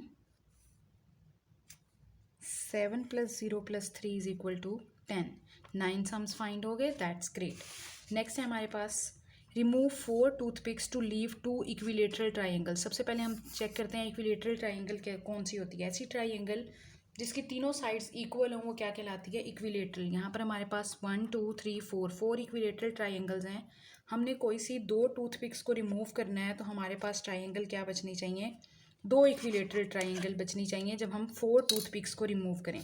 Let's see हम कौन सी 4 को रिमूव करें तो हमारे पास दो इक्विलेटरल ट्राइंगल्स बनेंगी। अगर हम ये और ये 4 ट्राइंगल्स रिमूव कर दें तो हमारे पास, ये 4 टूथपिक्स रिमूव कर दें तो हमारे पास दो इक्विलेटरल ट्राइंगल्स रह जाएंगी। दैट्स मीन हमारे पास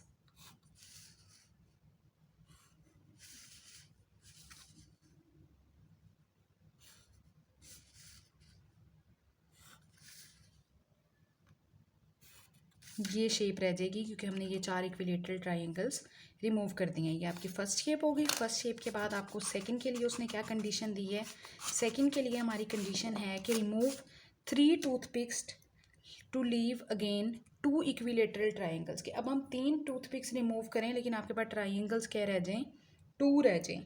चलें हम चेक करते हैं कि हम कौन सी 3 अगर रिमूव करते हैं तो फिर हमारे पास क्या रह जाती हैं जी, 2 ट्राइंगल्स रह जाती हैं।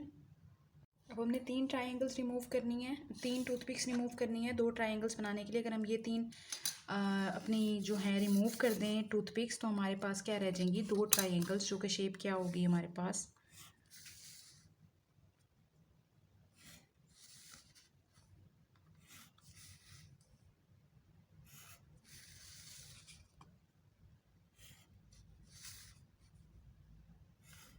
ये शेप रह जाएगी। ये इसमें भी हमारे पास कितनी ट्राइंगल्स हैं, 2 ट्राइंगल्स हैं। और टूथपिक्स हमने कितनी रिमूव की हैं, 3 रिमूव की हैं। एक ट्राइंगल ये और एक ट्राइंगल ये है। दैट्स मीन ये हमारी शेप नंबर 2 हो गई। और शेप नंबर 3 के लिए हमारे पास क्या है, शेप नंबर 3 के लिए हमने क्या करना है, हमने जस्ट 2 टूथपिक्स रिमूव करनी है और ट्राइंगल्स भी हमारी क्या आनी चाहिए, 2 ही इक्विलेटरल ट्राइंगल्स आनी चाहिए। 2 टूथपिक्स के लिए अगर हम ये वाली और ये वाली टूथपिक रिमूव कर दें तो हमारी ट्राइंगल क्या हो जाएगी, तो हमारी 2 ही इक्विलेटरल ट्राइंगल्स रह जाएंगी।